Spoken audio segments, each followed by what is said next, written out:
Hola! Toleleje, toleleje. Kunin at basahin, kunin at basahin. Ako po si Kuya Sam Pagaduan, ang inyong kasama sa ating lumalim at mamunga Gospel Reflection.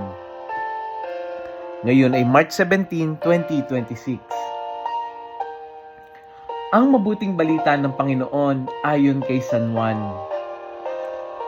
Nang dumating ang pagdiriwang ng pista ng mga Hudyo, pumunta si Jesus sa Jerusalem.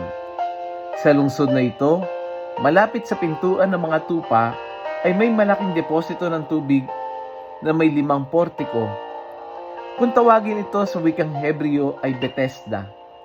Natitipon dito ang maraming may sakit, mga bulag, mga pilay at mga paralitiko. Hinihintay nilang gumalaw ang tubig sapagkat may panahong bumababa ang isang anghel ng Panginoon at kinakalawkaw ang tubig. Ang maunang lumusong pagkatapos makalawkaw ang tubig ay gumagaling. Anuman ang kanyang karamdaman. Doon ay may isang lalaking 38 taon nang may sakit at siya'y nakita ni Jesus. Alam nitong matagal nang may sakit ang lalaki. Tinanong siya ni Jesus, "Ibig mo bang gumaling?" Sumagot ang may sakit, "Ginoo, wala pong maglusong sa akin kapag nakalokaw na ang tubig. Patungo pa lamang ako roon ay may nauna pa sa akin." Sinabi sa kanya ni Jesus, "Tumindig ka, dalhin mo ang iyong higaan at lumakad ka." At pagdakay ang lalaki ay gumaling, dinala ang kanyang higaan at lumakad. Nooy araw ng pamamahinga, kaya't sinabi ng mga Hudyo sa lalaking pinagaling, "Araw ng pamamahinga ngayon, labag sa kautusan na dalhin mo ang iyong higaan." Ngunit sumagot siya, "Ang nagpagaling sa akin ang nagsabing, dalhin ko ang aking higaan at lumakad ako." At siya tinanong nila, "Sino ang nagsabi sa iyo na dalhin mo ang iyong higaan at lumakad ka?" Ngunit hindi nakilala ng lalaki kung sino ang nagpagaling sa kanya, sapagkat nawala na si Jesus sa karamihan ng tao. Pagkatapos, nakita ni Jesus sa loob ng templo ang lalaki at sinabihan, "Magaling ka na ngayon. Huwag ka nang magkakasala at baka may mangyari sa iyo na lalo pang masama." Umalis ang lalaki at sinabi sa mga Hudyo na si Jesus ang nagpagaling sa kanya. Dahil dito, si Jesus ay sinimulang usigin ng mga Hudyo sapagkat nagpagaling siya sa araw ng pamamahinga. Ang mabuting balita ng Panginoon. Pinupuri ka namin, Panginoong Hesukristo. Sa gospel natin ngayon, merong isang lugar na ang tawag ay Bethesda na dinarayo ng mga may sakit. Ayon sa paniniwala, anong sabi sa gospel? Kapag gumalaw ang tubig, may anghel na bumaba at kumalawkaw nito, at ang unang makalusong ay gagaling. Kung titingnan natin, tila ang pag-asa ng marami ay nakasandal sa paniniwalang malapit sa tinatawag nating superstition. Lahat naghihintay sa isang sandali. Lahat umaasa na sila ang mauna. Pero isipin natin yung kalagayan ng lalaking nasa gospel. 38 years na siyang may sakit. 38 years na umaasa. 38 years na nakatingin lang dun sa tubig. 38 years na may parehong kwento. Anong sabi niya? "Ginoo, naku, papunta pa lamang po ako kapag nakalaw ko ng tubig, meron nang nauna sa akin." Very frustrating yung kanyang sitwasyon. Hindi lang siya may sakit sa katawan, marahil pagod na rin siya sa paghihintay. At minsan, ganito rin tayo. May mga bahagi ng buhay natin na na-stuck na lang tayo.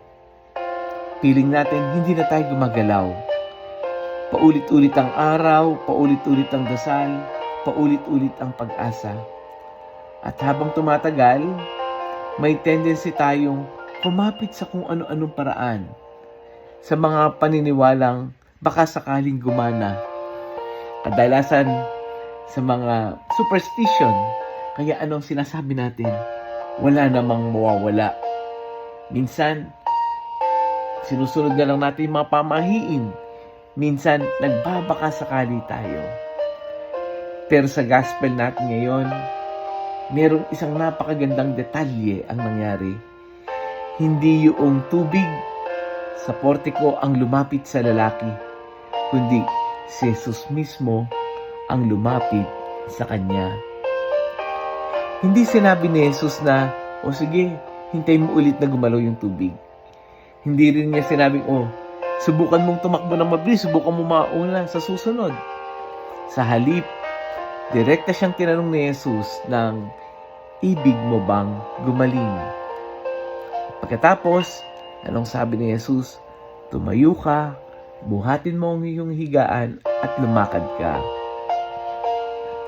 Ito ay isang paalala na ang tunay na paggaling ay wala sa pamahiin. Hindi ito tsamba. Wala kung sino ang nauna. Kundi ang tunay na paggaling ay nangyayari kapag na-encounter natin si Jesus sa buhay natin. Gaya ng lalaki, ang tagal na nating nakatingin sa tubig. Doon na lang na tayo nakafocus. Hindi natin napansin na si Jesus na pala ang lumalapit sa atin. Nakatingin tayo sa inaasahan nating paraan. Samantalang na-overlook natin na ang Diyos ay may bagong paraan sa buhay mo. At minsan, yung pinakamatinding himala ay hindi lang yung paggaling ng katawan, kundi yung kumilos tayo sa kung saan tayo naka-stuck na lang. Paano natin maisasalapat ang gospel natin sa ating pang-araw-araw na buhay? Una, suriin kung may hinihintay kang tubig na gumalaw, na baka matagal mo nang hinihintay yung tunay na sagot. Baka may mga bagay tayong kinakapitan dahil nakasanay na, pero hindi naman talaga nagbibigay ng tunay na pagbabago. Mahalaga na tanungin, saan ba talaga ako dapat tumingin? Pangalawa, huwag hayaan ang mahabang paghihintay ay maging dahilan para mawalan ng pagkilos. Minsan kasi, kahit matagal ang sagot, may maliit na akbang pa rin tayong pwedeng gawin ngayon. Ang utos ni Jesus ay malinaw. Tumayo ka. Move forward, move forward. At pangatlo, lumapit kay Jesus kahit sa simpleng panalangin sa gitna ng pagod sa paghihintay. Hindi mo kailangan laging mahaba ang dasal. Minsan sapat na yung tapat na pagsasabing, Lord, matagal na akong naghihintay. Bigyan mo ako ng pag-asa. Kaya yung gospel natin, ano ba yung matagal mo nang hinihintay? Let us pray. Lord Jesus, sa mga bahagi ng aming buhay na matagal na kaming na-stuck dito, Ikaw, Lord, yung lumalapit sa akin. Kapag napapagod na ako sa paghihintay, kapag yung pag-asa ko nag-dwindle na, humihina na, turuan mo akong muling tumingin sa iyo. Ilayo mo ako sa pagkapit sa mga bagay na hindi tunay na nagbibigay buhay. At bigyan mo ako ng lakas na tumayo, magtiwala, at lumakad muli. Amen. Kung meron kang kakilalang matagal nang naghihintay, pagod na sa parehong sitwasyon, o nangangailangan ng paalala na lumalapit si Jesus sa kanya, share natin yung audio gospel na ito. Share natin to sa ating mga GC, sa ating mga kaibigan, kamag-anak, pamilya o classmate. Basta i-share lang natin. Kung mag-alala kung yan ba ay nasin lang, hindi man lang pinansin, okay lang yun. Malay mo, sa simpleng pag-share, ikaw yung nagiging paalala na hindi yung tubig yung una natin kailangan, kundi ang kailangan natin ay ang presensya ni Jesus.